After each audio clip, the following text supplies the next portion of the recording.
I'm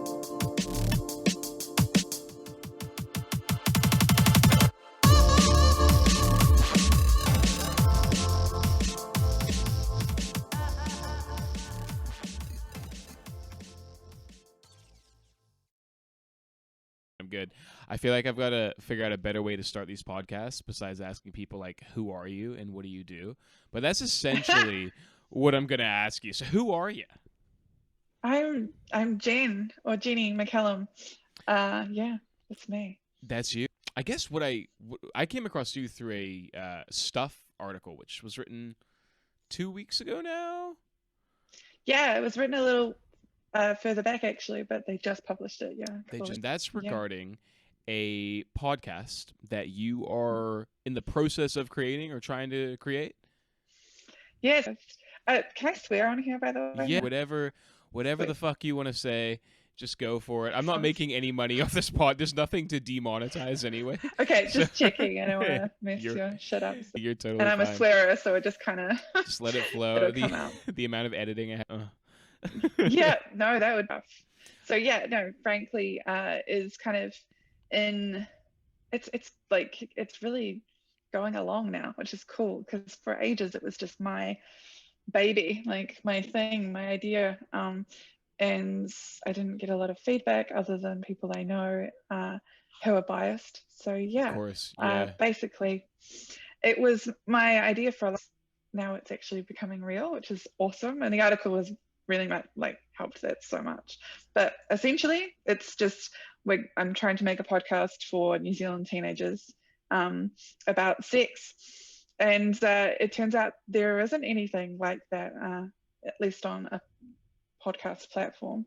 So It's exciting. And so you started this idea, are we talking years? Are we talking months? I've had different ideas.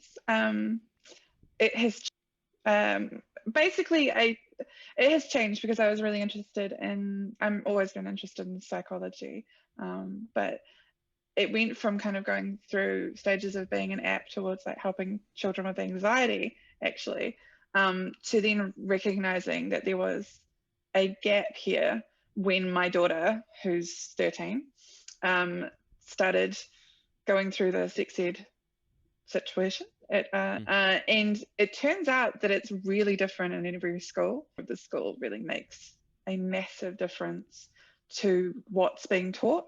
So there's a curriculum that's set up by the government, but it's pretty loose. And it seems that quite a few kids are slipping through. It just hasn't been expected from when I had sex ed at school. And that was disappointing, but about just, trying to lobby or trying to change that so much that I thought, well, the more support they have, right, on the more platforms, the better.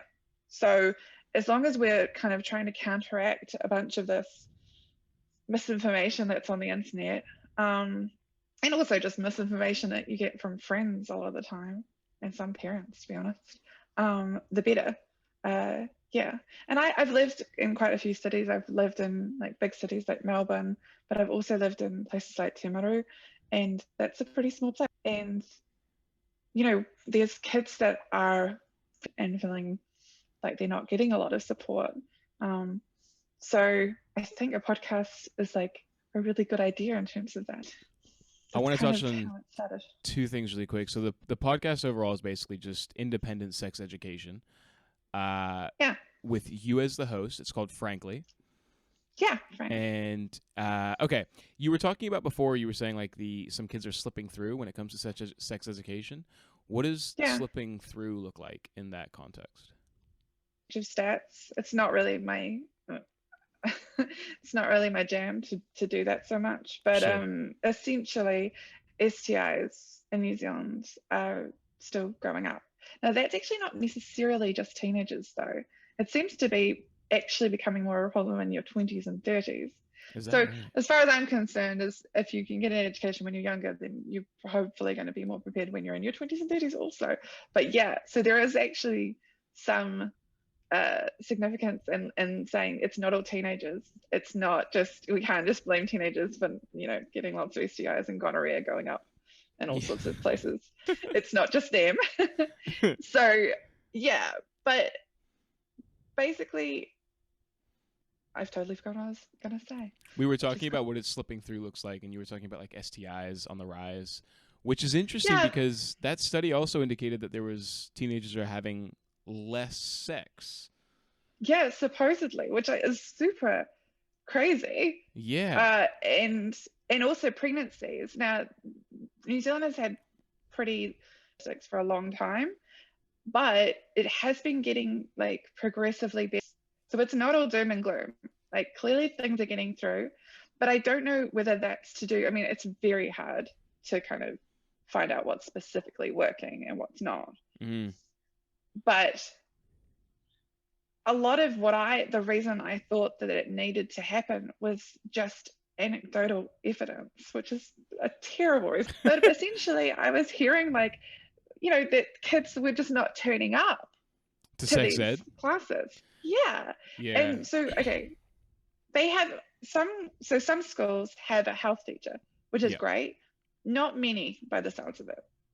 And they're kind of dedicated to being able to go through consents and biology and like the whole thing. And they're, fully trained, and that's great. But a lot of other schools use programs that they bring in.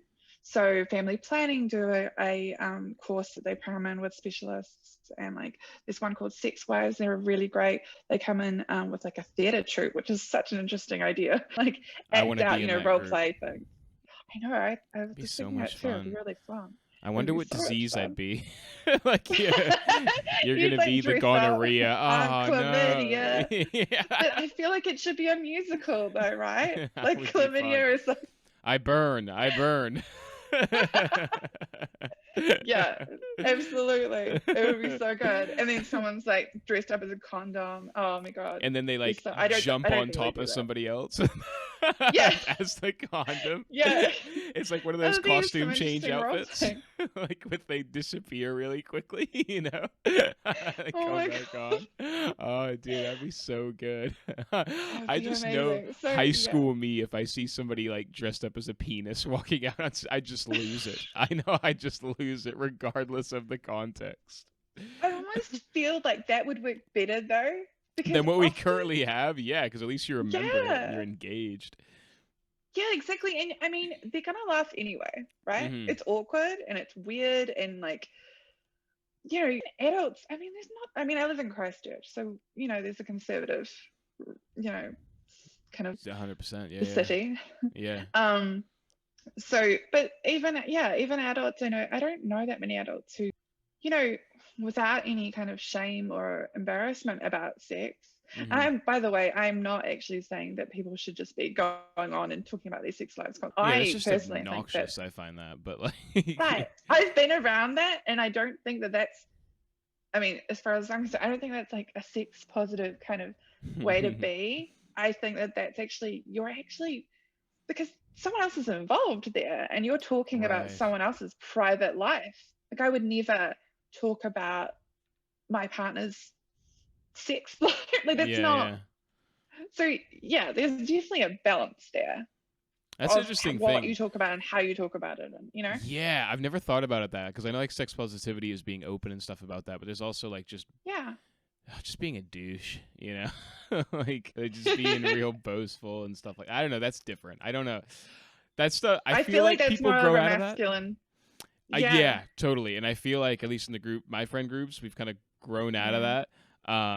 Oh, thank God. Yeah, but like in saying that I'm 25, but it's just like, but yeah, I agree. It's a weird one, but yeah, so yeah, so it's so we're talking about organizations coming into schools providing this education. Yeah. And then you would like to become an extra source of information for teenagers and younger kids, where they can use you as a platform to educate themselves. And you would run me through how the podcast would work. Yeah, so I actually think that it's good to go through that, because I think some people think that I'm just going to sit there and try and answer questions. I do not have any, I mean, I'm finishing my degree slowly, but it's a degree. It's not a health degree or anything like that. So I have my own experiences, but that's it. That's what I'm going on with me.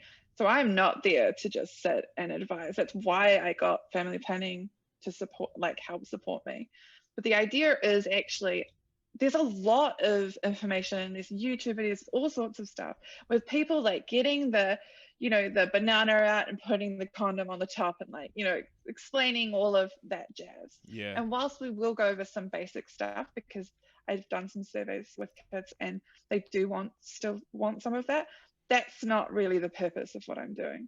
I'm bringing in guests who have completely different life experiences to me, and perspectives and backgrounds and cultures, and going to talk to them much like you kind of do, as a conversation. So we will have a topic, but my purpose is to bring them in and talk about their own life experiences, so that, you know, someone listening doesn't feel quite so alone. Or if it has, you know, they're not going through any of what this person is talking about, it still broadens your horizons. It's still really interesting to hear about other people's life experiences. And then it kind of, the, you know, the second half of it, then what we will do is answer some questions, and give some loose advice on, well, actually it won't be that loose, it'll just be advice on questions that teenagers bring in, you know, through our email, or there's a voicemail or text. There's a couple of different ways they can do it, and that will, you know, that will reference the guest's experience, but also the topic that we're talking about, because I do want it to be led by things that they want to know about, because that's not generally how it works when they come into schools and things. Yeah, I think that's I like it. 2 questions. First of all, the guests, can you give us an example of some of the guests that you're going to have on? I have or do you have like a portfolio and idea? Guests. Go on. Yeah, I do. I have a whole line. I have a whole list, and I'm hesitant to name, because, you know, some people are still deciding and we're still talking. But some really exciting people. I hate That's to leave okay. in the lurch with that. Can you say like actually, backgrounds? Are they medical professionals? Yeah, so are they... all sorts. So my idea really isn't that we have lots of medical professionals. I have help me answer questions in the background. So essentially I will be researching with them. They'll give me some advice on how they would answer these questions. And then I will take some of that and use that with the guest, right? But my guests aren't going to mainly be clinical specialists. I've got some people who are kind of more notable, like some comedians and things. So people who are better well known, a few musicians in New Zealand, which is great. But again, the purpose isn't really to bring on just celebrities. That's, you know, brings a bit more interest to people. But it's more about the person's, you know, being, you know, their different genders. And hopefully I've got a wonderful drag queen who's going to come on and speak. I was going to make a suggestion. George Fowler would be a perfect person, I think, to have on. Maybe I've never actually met them, but I know that they have that celebrity, you know, around them, and I think they'd be very interested in talking about that. I cannot connect you because I just don't know them well enough. That is a little trickier. But yeah, I do want it to be a blend of people who are more, you know, known. Very active in the drag scene as well, and that's cool. Yeah, that's super interesting. I just heard that RuPaul is doing here. Yeah, that's so crazy. I know. Awesome. I guess New Zealand is in that unique opportunity where like we're the only country where things are actually able to happen. You know, we have like it's really surreal. I know, with like a bit of a different example, but with drum and bass music, it's big here in the UK, and all the UK artists can't perform over there, so we're getting some amazing acts coming through New Zealand right now. And it's which is weird to benefit from that. Yeah. But I don't care. I don't feel it's a guilty at little all. strange. I'm loving No, it. I've definitely gone through periods of I mean, I have quite a few friends in Seattle, and my best friends in Seattle, and yeah, I mean, I actually recently yelled at someone in a store about talking about COVID. He was saying it was just like a farce and that people weren't really dying and all this stuff, and I had just been talking to my friend about how their friends are now. It's very real, and it pissed me off, and so I Yeah. yelled at him, I wonder if I which should is get not something I tend to do, but apparently, I mean, it was Matchmaker, so I didn't really know anyone around. So Matchmaker's beautiful. Yeah, you got nothing to lose really out there. It's beautiful. Yeah. So yeah. That's yeah. I mean, yeah, we are in a very unique position, but I also think like that being prevalent has kind of made things like this a lot more popular. Just like long form interviews, just really leveraging the internet, which seems like what you're trying to do, in a way that I think maybe a government organization can't really. Just government is so slow moving, especially with things that are so large like sex education. It takes a long time. It's really hard. It's super hard for the people who work in it too. I really feel for them. I mean, my whole family is full of teachers and stuff, and getting any change within the education system is, it's rough. So, in taking a bit longer than I probably would want to start recording. It's because I'm now speaking to a bunch of different funding options, and you gave me a couple of pieces of advice as well. So just trying to figure out what's the best way to do this and how I can get through to as many people as possible. That was the purpose of it being a podcast. Turns out teenagers are listening to podcasts, and my survey said that I should. The kids were saying that quite a few of them listen to podcasts already, but most of them didn't. But they were willing to. And also they really wanted me on YouTube as well, which is something I wasn't going to do. It helped me. I was going to do it for, little bits of, I'm a marketing consultant, so, little bits of social media content, but I wasn't going to put it out there. But I'm now going to publish it on YouTube as well. Yeah. Oh, go ahead. Yeah, Sorry. yeah. No, you're all good. YouTube's huge. Like that's where I get the majority of my listens, and like just having a video format as well, and allows you like segment it into clips. I want to say this half jokingly, but also like seriously, TikTok would be perfect for you. Like, I'm not even kidding. If you could cut I know. I've thought about it. Yeah, I did it a tiny bit with one of my other guests that I had on, and we segmented the whole. I chucked up the small clips from an interview I did, and they did incredibly well. Like better reach than I've had with anything else. It does really, really well.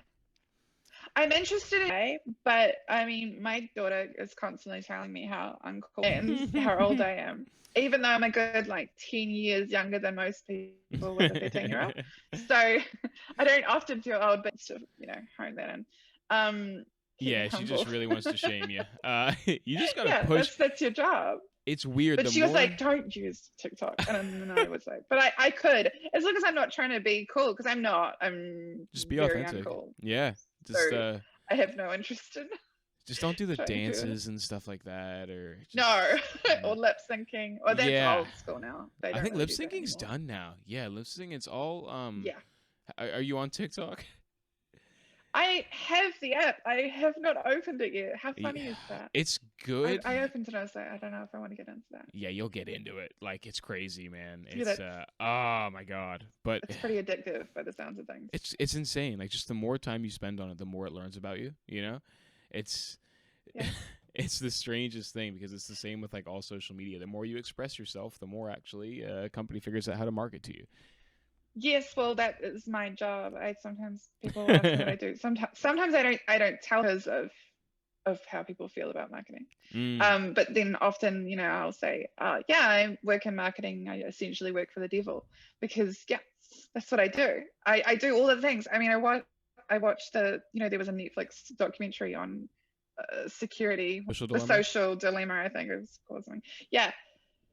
Which is insane, but that already, because we use that information constantly. Yeah. I just try and use it for good purposes. So that's what I started doing. That's why I work for myself. I only have clients where I actually fully believe and promote their purpose. Okay. Now back versus, to the other stuff. I get it, yeah. Back to the podcast then. So you say family planning is playing a big role within it. What Yeah. Can you describe their role? So they were one of the first organizations to be really positive straight away, which was interesting. It was before the article came out. So I really appreciate that, because not everyone's going to listen to you. And they had been thinking about doing something similar already, and they were just kind of excited that someone else was going to do it. Mm-hmm. Nice. Yeah, so they were very on board, and they basically they have heaps of specialists who've been working for like a really long time with kids, and well, I mean with adults as well, and they have a mass of resources. I mean, if you go to their website, it's huge. So basically, I'm going to be using everything I can from them, but also like speaking directly with their specialists to help me, so that I don't tell someone something that's not scientifically right. Be my fact checkers. Got you. Yeah, you should start putting out some QAnon conspiracy as well, just real subtly. Yeah. Just fucking go for it. Yeah, now it's my 5-minute QAnon section. just like, oh my God. like sneak it in at the end. Yeah, no, like in the last 10 minutes between the ad read and that. Actually, that's a good question. Are you gonna be having advertising on the podcast? I have thought about it in talks with. I would never have. No, this is no shade on anyone who does, by the way, because I think you just get your shit done and as well as however you can. But I wouldn't do Squarespace or any of that, because first of all, my target audience is 13 to 19. Right. They are building websites. This is when I started building websites, but they're not business websites. They're not going to pay in that way. They'll be using other stuff. So, but yeah, I'm talking to a eco-friendly vegan condom brand. Nice. Which I think is awesome. But in particular, I really liked their marketing. They were very kind of, I guess they were just very, I mean, not just sex positive, but it was really diverse and interesting the way they were marketing it. Really modern, and I think it would go well with the brand. So I have been talking to the owner of them to see if they can give me some money, because I think that would be cool. And I'd like to be able to send out free condoms and shit. I thought about sex toys, and then I was like, I don't know if I want to start trying to peddle sex toys. I don't know for 13-year-olds. That seems a bit much. 14, yeah. I think some of them are, but I just don't. I mean, come on. I mean, particularly 13, 14, where most of us were just using our pillow or whatever. Yeah. You should just get farmers to sponsor the podcast. Lifestyle. Yeah, or just what's the catalog, Sears catalog or something. Yeah. I wonder what would be the funniest thing. Actually, there are a couple of shows. There's a show on Netflix that where two women, basically they're playing themselves as teenagers. Okay. It's really dirty. It's really it's way more graphic than I was expecting it to be. I started watching with my daughter. But also, yeah. And also Greg Davies, I remember him, and I think it was in his last special, maybe another special, or on Taskmaster, he was talking about how he used to go at his bear. He had Big Ted, which is this big teddy bear that his mother had made him. Nice. This poor stuffed poor teddy toy. Bear. It's just terrible. But yeah, I mean, actually, one of the things some people have emailed and things asking me if there was anything that I would advise to watch, what helped me with my daughter so far. And we watched Sex Education, which is on Netflix.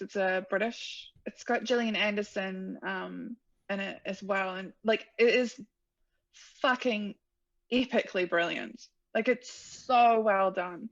And my husband and I watched it with my daughter, which so many people would probably not want to do. We'd already watched it, to be fair, and then we decided that we were going to watch it with her, and it brought up so many conversations about things that we would never have kind of normally just it's just not something you would have.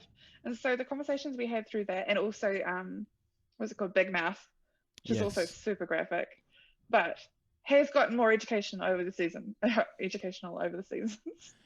Yeah. What's your thoughts on this? Like, I remember when I was younger, right? And That wasn't that long ago. yeah, okay, 25. bro, okay. Uh, when I was like, I can't remember when, but I was like, when if we were watching a movie with my parents and there'd be a sex scene that comes on in the movie, I'd be told to leave the room or close my eyes. Oh, And how old were you? well, that's the thing. Like, from till about maybe 15, right? Like, my parents wouldn't want to watch, both for their uncomfortability, but also this idea that maybe being exposed to that at that age isn't healthy. And I wonder if there's like a point, at what point is it to be exposed? I don't know. Is it healthy to be exposed to that, A, at a young age, and B, if so, at what point and in what context? I think that it would be kind of a bad idea to start, oh, there's an age where a kid is ready for, some more sexually explicit. Mm-hmm. I think it does really depend on the maturity of your child. But honestly, what we discovered was that we weren't doing enough. So I've been very open with my daughter, probably more open than most people would be. But it turned out like that wasn't enough, and that we were kind of being probably more conservative. What is But enough? I genuinely, yeah, well, that's the thing. And what is enough? How did you know you weren't doing enough? Like, how did that manifest itself? She started to speak about relationships and things, and I realized she thought she was ready for things, and we just hadn't opened up the conversation for her and for us. And I honestly think that as a parent, often you're actually leading yourself by your own awkwardness or your own fear.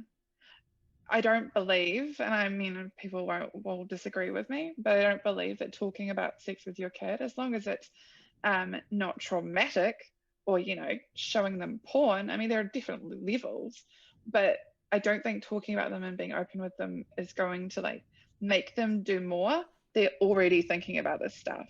And when you look at you can look at the stats for kids on average seeing porn at like around 11 or 12. To me, that's horrific, because it's just, not only is it explicit, but it's also really messed, some of that stuff's really messed up, even for adults. And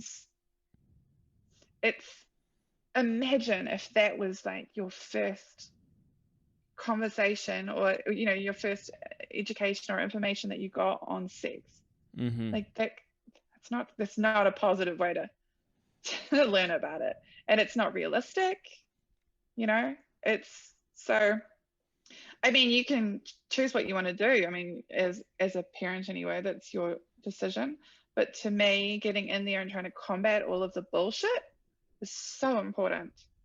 And it's way more important than me feeling slightly embarrassed about talking about stuff. But my daughter asked me about prostitutes when yeah, it always comes out of the blue. They always ask you at the weirdest places, like in a shop and a mall. And it's like, what's a prostitute? Why are you asking me this right now? We're in Farmers. Yeah, here's the pillow. Can we go somewhere where this is not? Yeah, but no, it always comes up when you least expect it. Well, how do you explain what sex is then? Because if they're asking what a prostitute is and you give them an honest explanation, at what age are you explaining what sex is? Because surely like a 5-year-old has no use for that information. I can't really understand where that would come. You know what I mean? Like, where that would, the kid's still figuring out how to interact with another child. And once again, I don't know the science behind any of this, so I'm just like, this is my knee-jerk reaction to this. Yeah. But yeah, like, for example, a 6-year-old asking about a prostitute, like, what's the reaction there? Is it just like someone who pays for gets paid for sex? What is sex? Yeah. Sex is something mom and dad do. Is that kind of the context, or? Yeah, I don't think I said it like that, but I'm sure plenty of people do. Yeah. I'm trying to think back. It was a while ago. I think the sex conversation does come up. That what happens is when they're younger is you only kind of, I mean, we only kind of told her what she needed to know, what we thought she needed to know. So you don't go into, and also what they're able to understand, because at 5 their development isn't ready to understand it. Plus they just think it's gross, which is fair enough. Sometimes it is.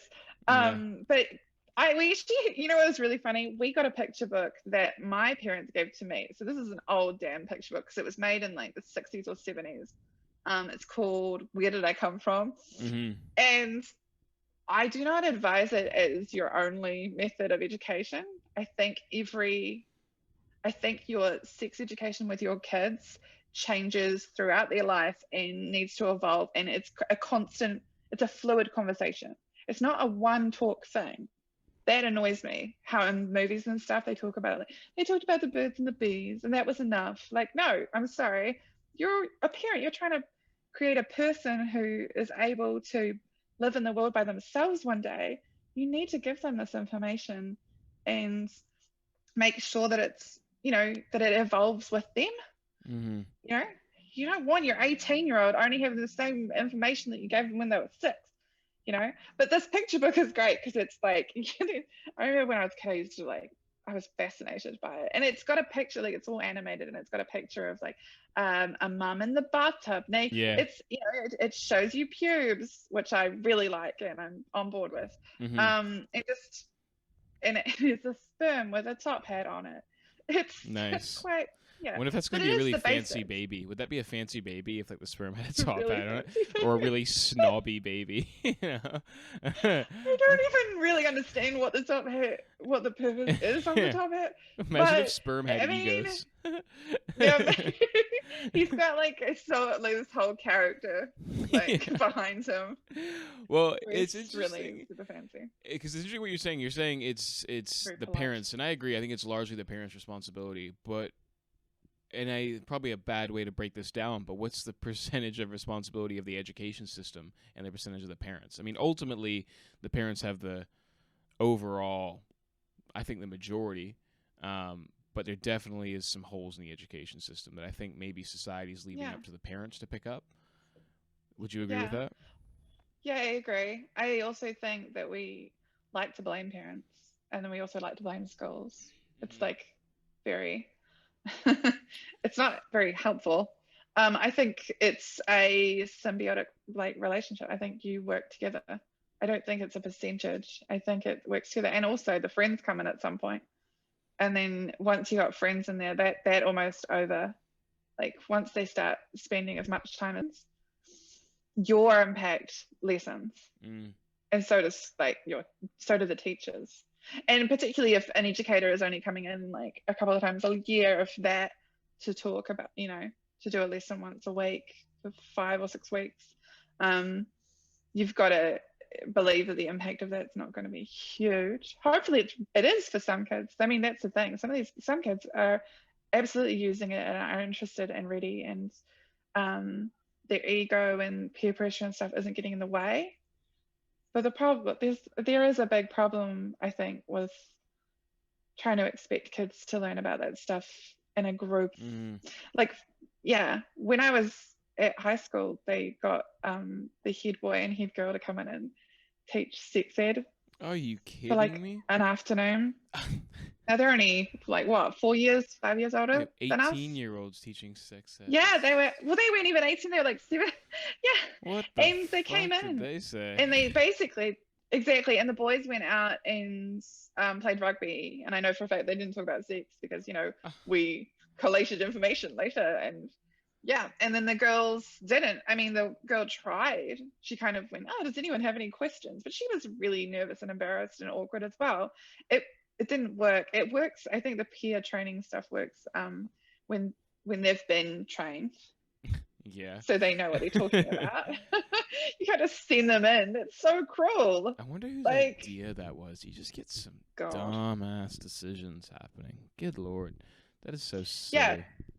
Exactly. So I think blame isn't super helpful, but also there's a lot of parents who don't know a lot as well themselves. Yeah, that's a huge thing, right? Like, so how can you expect them to teach.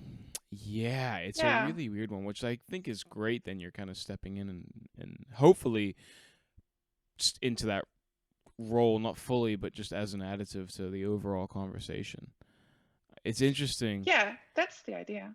I've just, before this episode, I had an interview with a professional dating coach, and I was interested in just, I came into it thinking it was going to be real sleazy, you know, but it totally could be. Yeah, but it really wasn't. It was like, I've come away with it, and I still need time to process it, but like thinking about like how ultimately he is educating people how to interact with other people, you know?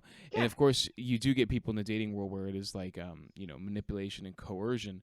But I think as well, your podcast can kind of step into that role as well, and just teaching people how to interact with one another, positive conversations about relationships and approaching people. Which I think absolutely there's a huge gap. And I think as a society, we're all becoming more and more aware of that gap, and just of ourselves, you know, and like more positive conversations around like what we want, what other people want, how to properly express that, you know, which for sure. What do you think the biggest gap is in knowledge with, I guess, teenagers now when it comes to these conversations around sex? That's a really good question. Take your time, no worries. I'll freestyle rap for you.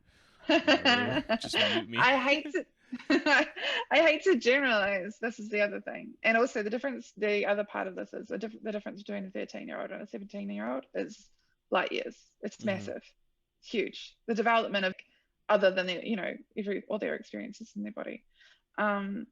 So biggest gap.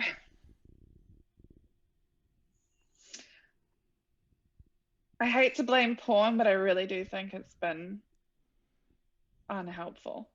You know what, I actually, and then it's not even just from a teenage perspective, and I've had a few guests talk about this already with me, just us chatting. Porn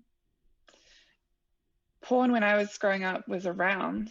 There were still magazines. I mean, we had the internet, but it was pretty slow. Yeah, by the time you loaded it up, your parents were back. Exactly, right? I had a online boyfriend when I was like 15. But I was really, really geeky, so I think I was pretty ahead of the curve on that one. How old was he? 42? Probably. He was in Canada. Right. I remember that. So and I also remember catfishing people on, like, back in the day. What did catfishing back in the day look like? Just like pretending to be someone else, and like, because there will always, I mean, this is the world. There's always going to be horny people online, especially horny old guys online. And we thought it was funny to like start talking to them. How far down the catfish did you go? Did you like arrange meetings and stuff? No, I don't know why, but I never really thought about it. And it was, I think for us, it was like, oh, you know, we were pretty young, and it was like, oh, this is a safe thing. Yeah, sure. Because it's just here, and I can shut get rid it down. of it. Plus, back in the day, like, this is like early 2000s we're talking. So it was a little different, and porn was definitely around and has been around, but it has changed and shifted, and I do feel like it has become more, it's not like more deviant or anything, because deviance can be awesome. But I think it's become more problematic. It's that, you know, I don't think everyone thought about, it's always consumerism now. You know, like how people are like, oh, where did my peanut butter come from? Going, where did my porn come from? Because you often assume they're all actors and it's all kosher. Not necessarily, you know? So in terms of teenagers, there's a lot of talk about like addiction, like porn addiction, and I do think that that's a problem, but it's also just on like the ground level of like relationships with other people, what you expect of someone and how you treat someone. If you are looking at porn a lot and you think that that is like acceptable behavior to treat a person like that, then there's going to be problems. And I think actually as a woman I felt this, but I was just talking the other day to a gay guy who was saying exactly the same thing. And in my early 20s, I found it extremely hard to like, midway through, some sort of sexual experience with someone to say, oh yeah, I'm kind of done, or like I don't really feel comfortable anymore, or I don't really want to do this anymore. Found it so difficult to do. Mm-hmm. And they weren't even asking me to do things that they now, like I've since unfortunately had experience where they talk to you like you're a porn star. Mm-hmm. And they don't ask. Or like, I mean, there's so many people who would be able to say the same thing, whether they've had someone like, and it's happens in movies all the time, but where they like pushed your head down Mm-hmm. instead of like there being open communication. There's this weird pressure to do things. Yeah, and I just cannot imagine how that must feel when you're 16 or 17 or And I wonder if we've yet to see wide scale. I think, yeah, the effects. I guess people who have like grown up with porn now are 19, 20. And I think the effects are probably like we haven't even seen the real scale. I mean, me personally, it was somewhat similar to you, where it was just like internet wasn't really crazy accessible. Everyone had flip phones, The invention of the smartphone, I swear to God, has changed everything when it comes to, consumption of pornography and stuff like that. It's wild. And I don't really know what the solution is. I know there is government intervention coming to pornography. Like you have to access, I don't know how you police this, right? But to access certain websites, you need to start creating accounts and uploading ID to show that you're over 18 years old to get access to pornography. And, it's actually, if you're in China and you can't get access to Facebook, I don't know why somebody couldn't do a similar thing here. I don't quite know how they, catalog every single pornography website out there. Little tricky. Regulating something that has been so unregulated for so long is hard going. Takes time to catch up, right? Yeah. And I mean, there's plenty of people who are talking about it and really working hard to like try and help make it a better industry. Because I'm not anti-porn personally. I don't think it's inherently a terrible thing. In fact, one of my favorite podcasts, which is the Lovecast by Dan Savage, who's this amazing like gay columnist in Seattle. He's actually created a whole festival called Hump Fest, where they go around America with porn that's been sent in from like the community, and then like people will watch porn together, but it's all ethically made porn. Right. So it's the idea that it's not like porn isn't a terrible thing, and you're not a terrible person for wanting to see it. It's not. It doesn't make you a bad person. There's so much shame involved in all of that. Yeah, I do. That's not the problem. The problem is how we make it. I think I agree with you on how we make it, but I do also think there's like issues around the amount of consumption that takes place. I mean, you have of course, kids with ED now, erectile dysfunction, and having to take Viagra at the age of 25 or 24. I think when I was younger, I used to think like, what do you mean? I'm 18, I do whatever the hell I want. I'm 16, whatever. I should be able to watch XYZ, But looking back now, I see how dumb I was and like how underdeveloped, and I'm still developing, we all are, but like how ill-equipped my brain was to just handle certain things that people were telling me, you shouldn't be doing. It's just the same with drinking, Imagine if you're drinking at the age of 16 and like your brain is so plastic and malleable and you're just pouring alcohol on it. It's like, what are you, it makes total sense. When you're that age, you're like, no, whatever, beer, woo. I think, I don't know. I think there's a real fine balance between normalizing porn. I don't know, though. I don't know. I mean, what's your thoughts on that? What's your stance on porn, like, overall? My stance on porn? Let's say in the consumption rather than the production sense. Consumption, tricky. I mean, as far as psychology, it can be really, I mean, it's kind of like alcohol. You actually you have referenced something that's very similar. And that, I mean, of course, it's not a, you're not putting a chemical into your body, but it can have addictive kind of properties to some people. Not everyone. Not everyone becomes addicted to alcohol, no matter how much they drink.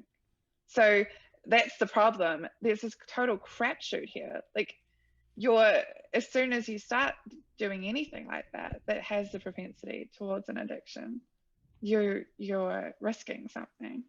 But I think actually it's not so much like let's try and remove porn or let's try and ban it. It's more let's try and make sure the people who are watching it understand it, and also if they're having problems with it, that they can get help for it without shame. Kind of like any other addiction. It doesn't make any sense. I mean, this is a very polarizing opinion, but it doesn't make any sense to me to make things illegal to try and stop them. All that does is drive it underground, and then makes it more dangerous to the people who are most vulnerable.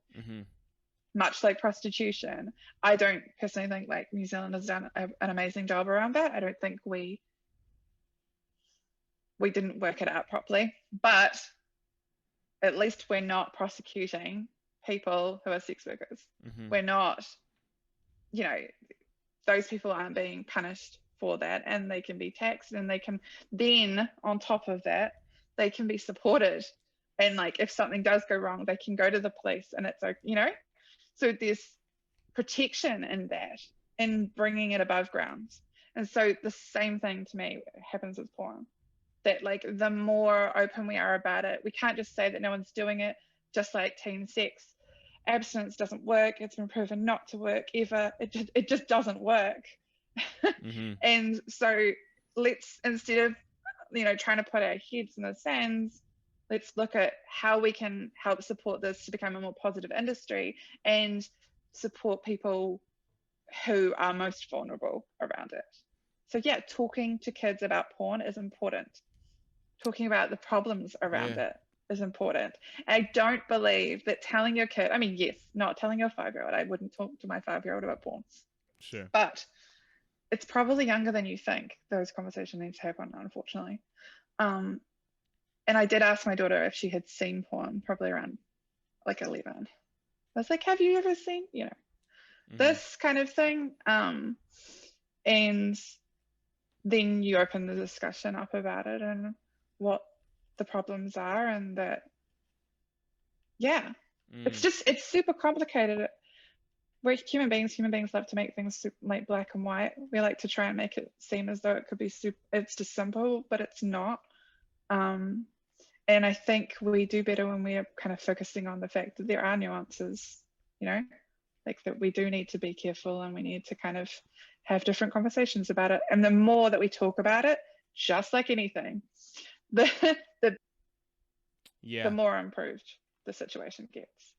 Is there a big I'm just thinking about like the support networks that are currently in existence for prostitution as an example. Is there an industry, a porn industry in New Zealand? Is that a thing? I bet there is. I actually don't know, but now I'm really interested to find out. I wanted to get I don't know, and I wanted to get somebody on the podcast who's involved in it, within New Zealand specifically.